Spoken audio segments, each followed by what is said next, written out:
Tiga. Assalamualaikum warahmatullahi wabarakatuh. Salam, Om Swastiastu, Namo Buddhaya, salam kebajikan, dan salam sejahtera untuk kita semua. Eh, di sini eh, mungkin kita akan memperkenalkan dulu kelompok dari nama-nama kelompok dari tugas kita yaitu bisnis warung kopi dua saudara dengan menggunakan pendekatan kerangka kerja 4 langkah Blue Ocean Strategi. Di sini mungkin nama-nama kelompoknya itu yang pertama ada Profit Hoirul Iman Menprova dari Don Nur Hadi Pratama, ada Jihad Taufan Bintang, ada Rehan Putra Alvaro, ada Marvel Aji Setiawan, ada Luis Christopel, ada Jay Jidan, dan saya sendiri Ridho Ilahi. Oke, mungkin langsung saja ke slide yang selanjutnya. Next, Mas. Oke. Mungkin di sini daftar isinya ada pendahuluan, ada aspek dasar. Maaf Mas, di slide yang selanjutnya, yang sebelumnya, kita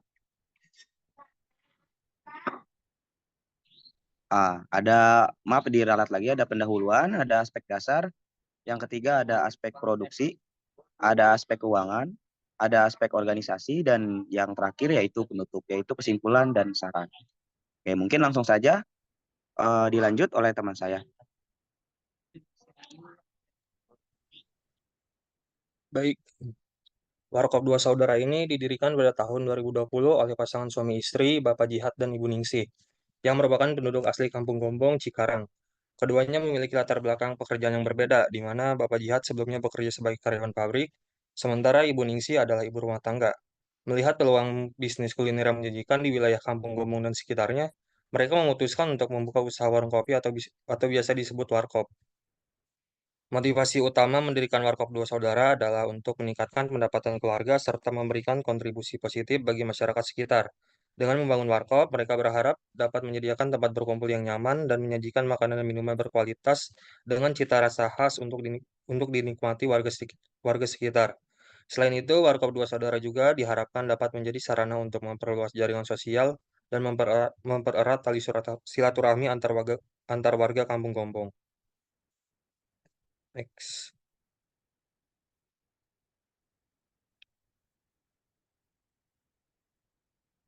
Ya, bisa di next.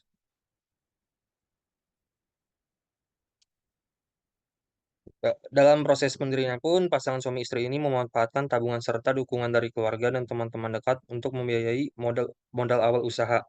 Mereka memilih lokasi yang strategis di pusat Kampung Gombong, dekat dengan pemukiman warga serta akses yang mudah dijangkau dari jalan raya utama. Dengan semangat kewirausahaan dan keinginan kuat untuk sukses, Bapak Jihad dan Ibu Ningsih bertekad untuk mengembangkan Warkop Dua Saudara menjadi usaha kuliner yang berkelanjutan dan memberikan nilai tambah bagi masyarakat sekitar. Next. Ya, adapun visi misi dan tujuan usaha ini, visinya itu menjadi warung kopi terfavorit di wilayah Kampung Gombong dan sekitarnya yang memberikan kenyamanan dan pengalaman menyenangkan bagi seluruh pelanggan. Warkop Dua Saudara bertekad untuk menjadi pilihan utama bagi masyarakat dalam menikmati makanan dan minuman berkualitas, serta menjadi tempat berkumpul yang nyaman dan ramah untuk semua kalangan. Misinya itu yang pertama memberikan pelayanan terbaik kepada setiap pelanggan dengan keramahan, kesopanan, dan kecepatan dalam melayani setiap pesanan. Lalu yang kedua, menyediakan makanan dan minuman yang lezat, higienis, dan terjamin kualitasnya dengan menggunakan bahan-bahan segar dan terpilih, serta proses produksi yang memenuhi standar kebersihan. Next.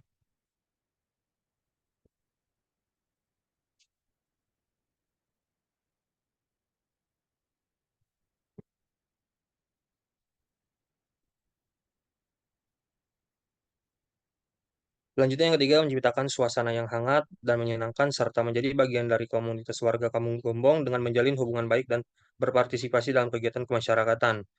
Yang terakhir ada terus berinovasi dalam mengembangkan menu dan layanan baru yang sesuai dengan selera dan keinginan pelanggan. Lalu yang tujuan usaha yang pertama ada meningkatkan taraf hidup pemilik usaha Bapak Jihad dan Ibu Ningsih serta memberikan masa depan yang lebih baik bagi keluarga mereka. Selanjutnya yang kedua memberikan layanan makanan dan minuman yang berkualitas bagi masyarakat sekitar Kampung Gombong. Yang ketiga, membangun tempat berkumpul yang aman, nyaman, dan menyenangkan bagi masyarakat untuk bersosialisasi, bekerja, atau sekedar menghabiskan waktu luang dengan menikmati sajian lezat dari Warkop Dua Saudara.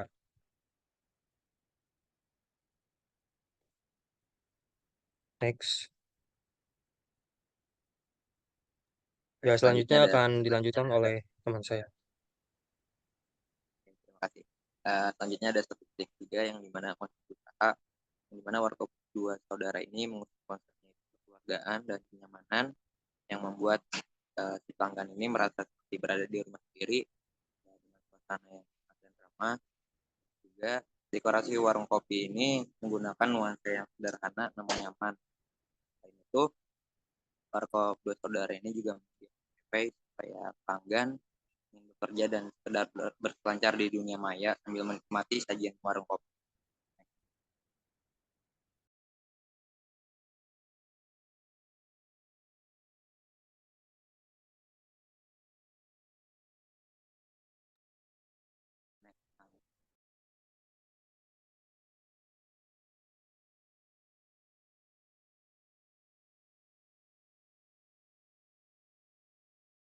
Next, Kang.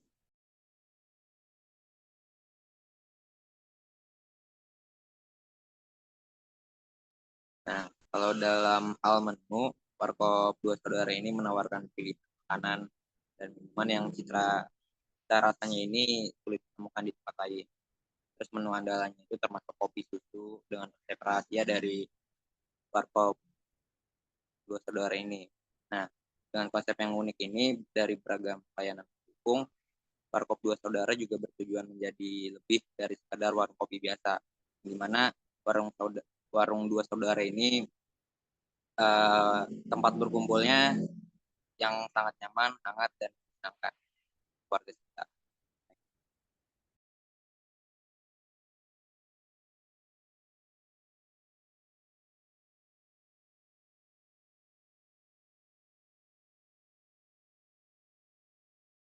Ya, selanjutnya ada bab 2, yaitu aspek dasar. Yang pertama ada target pasar. Target pasar dari Warkop Dua Saudara ini adalah untuk mengetahui khalayak yang sesuai dengan produk apa saja yang dijual.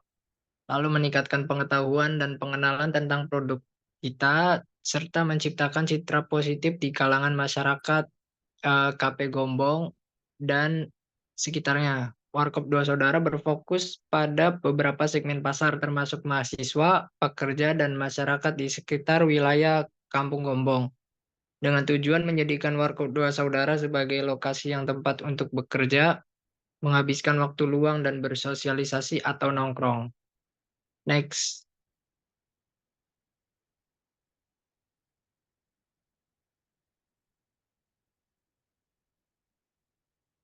Nah, oke, selanjutnya ada analisis SWOT atau Strength, Weakness, Opportunities, dan Threat. Yang pertama untuk Strength atau kekuatan dari Warkop Dua Saudara ini adalah kualitas produk.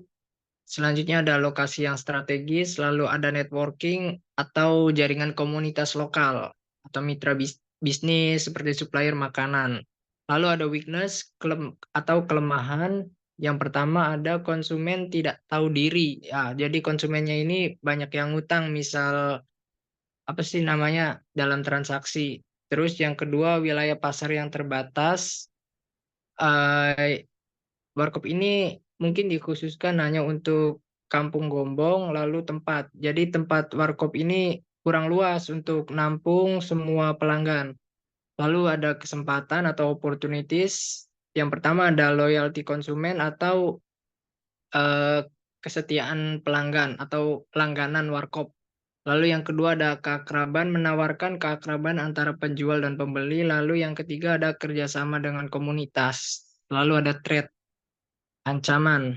Yang pertama ada persaingan yang ketat, yang kedua ada ketidakstabilan ekonomi, lalu yang ketiga ada perkembangan coffee shop atau kafe-kafe yang mulai hits di zaman sekarang. Oke, next.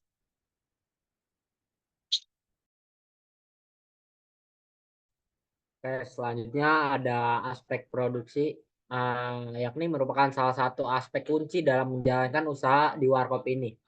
Eh, proses produksi yang efektif dan efisien akan memastikan bahwa produk yang disajikan kepada pelanggan higienis dan memuaskan.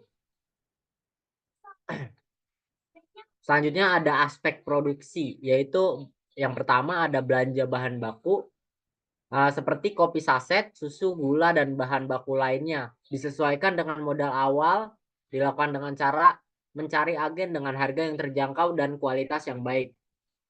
Yang selanjutnya ada penyimpanan. Nah, bahan baku ini disimpan di tempat yang bersih dan sesuai standar untuk menjaga kualitas dan kesegaran dari bahan baku. Selanjutnya ada pembuatan minuman, yakni penyeduhan kopi. Kopi diseduh dengan metode yang sesuai dan untuk menjaga rasa dan kehigienisan kopi.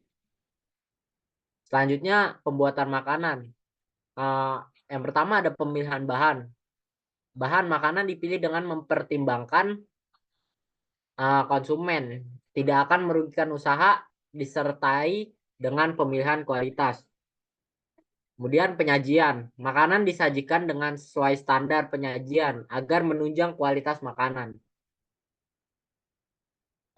Yang pertama ini ada pancong balap, yang kedua nasi uduk malam, yang ketiga mie rebus spesial telur.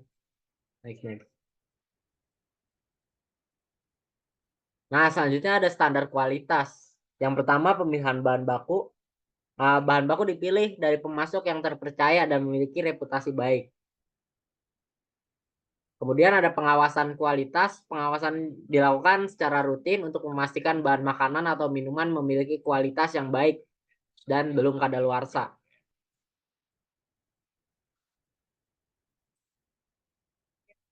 Yang terakhir kemudian ada prosedur produksi, yakni pelatihan karyawan. Karyawan dilatih untuk memahami standar prosedur operasional atau SOP dalam proses pembuatan minuman dan makanan.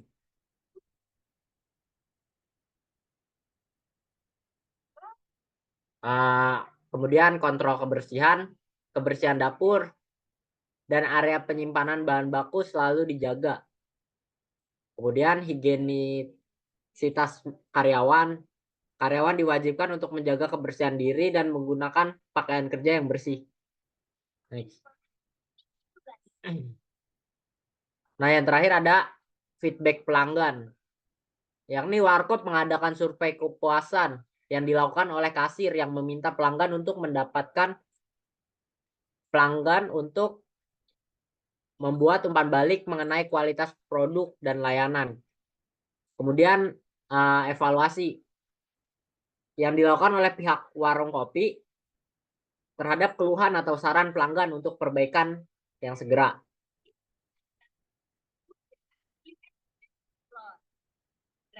Mungkin selanjutnya akan dilanjutkan oleh teman saya. Oke, izin melanjutkan. Di sini Bapak membahas tentang aspek keuangan. Di aspek keuangan itu terdapat tiga poin, yaitu key partnership. Yang pertama itu key partnership. Jadi di sini ada supplier bahan baku makanan, yaitu warung kopi ini memiliki kemitraan dengan pemasok bahan baku makanan untuk mendukung kegiatan produksi makanan dan minuman ini. Kemudian ada mitra pembuat keramik atau gelas dan piring dengan tema warung kopi dua saudara. Warung kopi bermitra dengan produsen keramik berkonsep warung kopi dua saudara untuk menyediakan peralatan makan yang sesuai dengan tema. Next.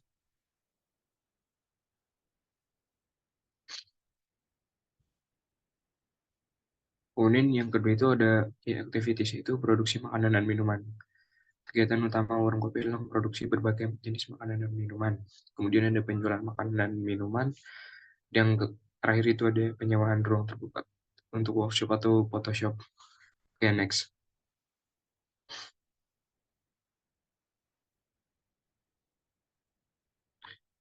Kemudian ada poin yang ketiga, yaitu key resource atau sumber daya fisik, yaitu seperti bangunan, tanah, dan aset-aset pendukung lainnya yang mendukung operasional warung kopi. Kemudian ada sumber daya manusia atau SDM. Warung kopi ini memiliki 10 orang karyawan dalam struktur organisasi yang efektif dan efisien. Kemudian ada sumber daya finansial. Modal awal yang dimiliki warung kopi adalah sebesar 50 juta. Oke, next.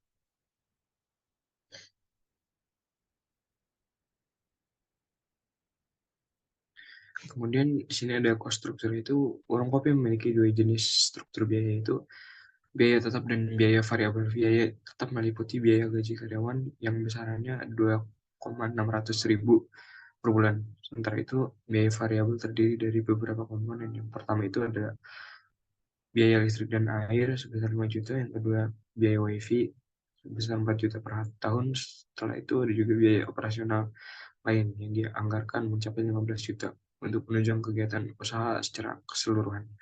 Dengan biaya yang jelas dan terukur ini, warung kopi dapat mengalokasikan sumber daya keuangan secara efektif dan efisien untuk mendukung operasional dan mencapai tujuan bisnis yang diharapkan.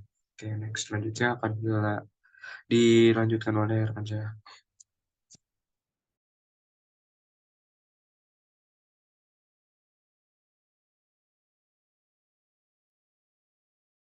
Oke, terima kasih. Selanjutnya bab 5 ada aspek organisasi. Yang poin pertama ini ada resiko hambatan. Nomor satu ada persaingan ketat. Jadi persaingan ketat itu dengan semakin populernya kopi, jumlah warung kopi juga meningkat sehingga persaingan juga menjadi lebih ketat. Terus kayak kehadiran merek-merek besar dan franchise internasional dapat membuat warung kopi kecil juga sulit bersaing. Selanjutnya ada biaya operasional yang nomor 2. Itu seperti sewa lokasi dan bahan baku seperti biji kopi, susu, dan bahan baku lainnya. Yang ketiga itu ada kualitas dan konsistensi. Kualitas dan konsistensi kayak menjaga kualitas produk secara konsisten membutuhkan pelatihan barista gitu. Terus bahan baku berkualitas secara konsisten bisa menjadi tantangan tersendiri. Selanjutnya ada manajemen dan SDM. Manajemen dan SDM itu seperti perekrutan dan retensi atau pelatihan, pelatihan-pelatihan, pelatihan-pelatihan staff agar sesuai dengan standar pelayanan dan produk. Terus yang kelima ada perubahan tren, eh, seperti konsumen yang seringkali mencari hal baru, sehingga warung kopi harus terus berinovasi. Terus ada kesehatan dan lingkungan. Yang keenam ada izin dan regulasi.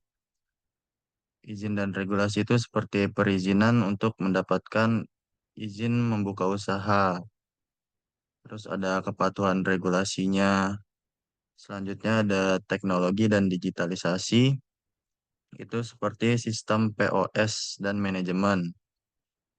Terus ada pemasaran digital juga. Selanjutnya ada yang terakhir ekonomi makro. Ekonomi makro itu eh, kondisi ekonomi, menyangkut kondisi ekonomi seperti perubahan kondisi ekonomi. Terus ada pandemi seperti waktu itu terjadinya COVID-19. Next.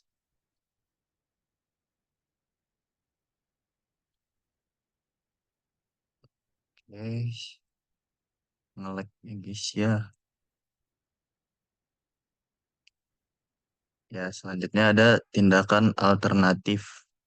Yang pertama itu menghadapi persaingan yang ketat. Jadi cara menghadapi persaingan ketat itu kita harus buat produk yang unik dan berbeda dari pesaing yang lain. Terus harus fokus pada pengalaman pelanggan yang luar biasa, seperti suasana yang nyaman, layanan yang ramah, atau koneksi WiFi yang gratis. Yang kedua ada mengelola biaya operasional. Eh, Cara mengelola biaya operasional yaitu dengan memilih lokasi yang strategis, tapi dengan biaya sewa yang terjangkau, atau pertimbangan lokasi yang kurang populer tapi memiliki potensi besar. Terus ada lakukan pengelolaan inventaris yang efisien untuk mengurangi pemborosan dan menjaga biaya tetap rendah. Bisa juga mencari supplier yang dapat memberikan harga kompetitif dan memiliki reputasi baik dalam hal kualitas dan ketepatan pengiriman. Selanjutnya ada cara menjaga kualitas dan konsistensi Caranya itu investasikan dalam pelatihan barista dan staf untuk memastikan standar kualitas yang tinggi dan konsisten. Terus buat dan terapkan SOP yang jelas untuk semua aspek operasional. Yang selanjutnya ada memanajemen SDM atau sumber daya manusia dengan cara menciptakan lingkungan kerja yang positif untuk meningkatkan retensi karyawan, terus memberikan insentif dan penghargaan untuk staf yang berkinerja baik untuk meningkatkan motivasi. Yang kelima itu ada mengikuti tren dan preferensi konsumen. Ini dilakukan dengan cara riset pasar secara berkala untuk memahami tren dan preferensi konsumen. Terus bisa juga selalu berinovasi dengan memperkenalkan produk baru dan mengikuti tren kesehatan serta lingkungan. Yang keenam ada mengatasi izin dan regulasi, cara dengan bekerja sama dengan konsultan hukum atau ahli perizinan. Terus bisa juga jaga dokumentasi dan catatan bisnis dengan baik. Terus ada pemanfaatan teknologi dan digitalisasi. Investasikan dalam sistem POS dan modern untuk meningkatkan efisiensi. Terus ada manfaat media sosial, memanfaatkan media sosial, website, dan platform seperti untuk iklan. Terus ada yang terakhir ada menghadapi kondisi ekonomi makro. Mendiversifikasi pendapatan, terus bisa juga fleksibilitas operasional. Nah, ini adalah tindakan alternatif dari kelompok kami. Selanjutnya bisa dilanjutkan oleh rekan saya. Oke, bab terakhir ada bab 6, yaitu kesimpulan tentang rencana bisnis untuk Warkop 2 Saudara, termasuk target pasar, analisis SWOT, proses produksi, aspek keuangan, dan berbagai risiko, serta hambatan yang mungkin dihadapi. Secara keseluruhan, Warkop 2 Saudara memiliki potensi untuk sukses dengan beberapa kekuatan utama, seperti kualitas produk yang baik, lokasi strategis, dan loyalitas konsumen. Namun, mereka juga menghadapi tantangan yang signifikan seperti persaingan ketat, biaya operasional yang tinggi, dan fluktuasi tren konsumen. Strategi yang jelas dan eksekusi yang tepat sangat penting untuk mengatasi tantangan ini dan memaksimalkan peluang yang ada. Next.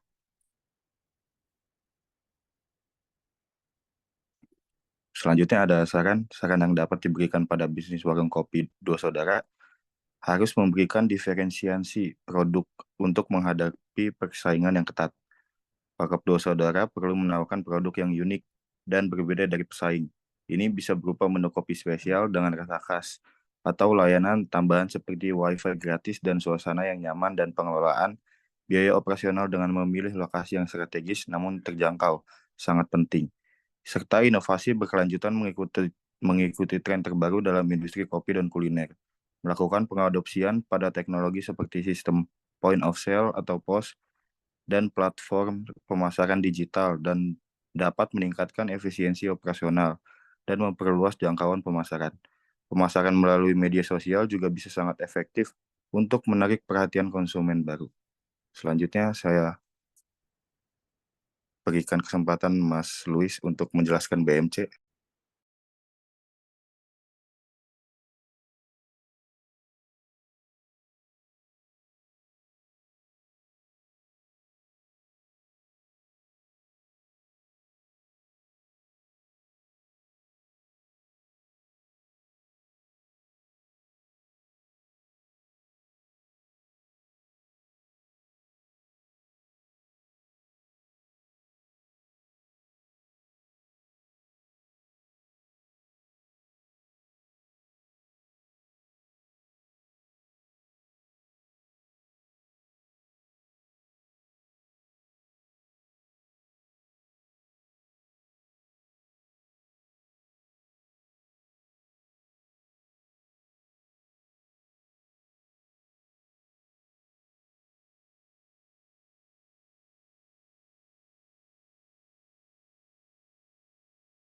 Oke, selanjutnya ini adalah bentuk BMC-nya, di mana di dalam BMC ini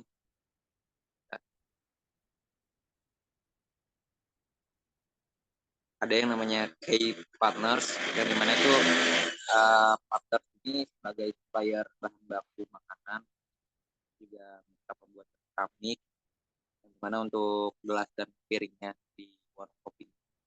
Juga ada kayak activities yang dimana produksi makanan,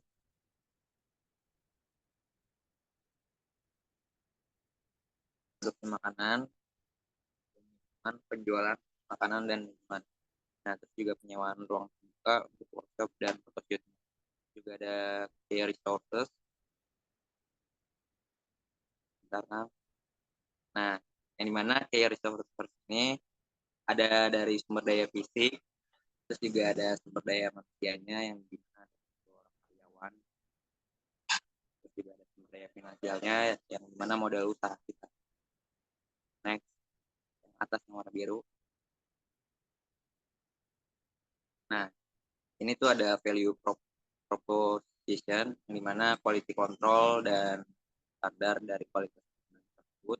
Terus juga tempat yang cukup jauh dari keramaian, memberikan kesannya kondusif lah, supaya nyaman untuk juga coffee training lab pada olahan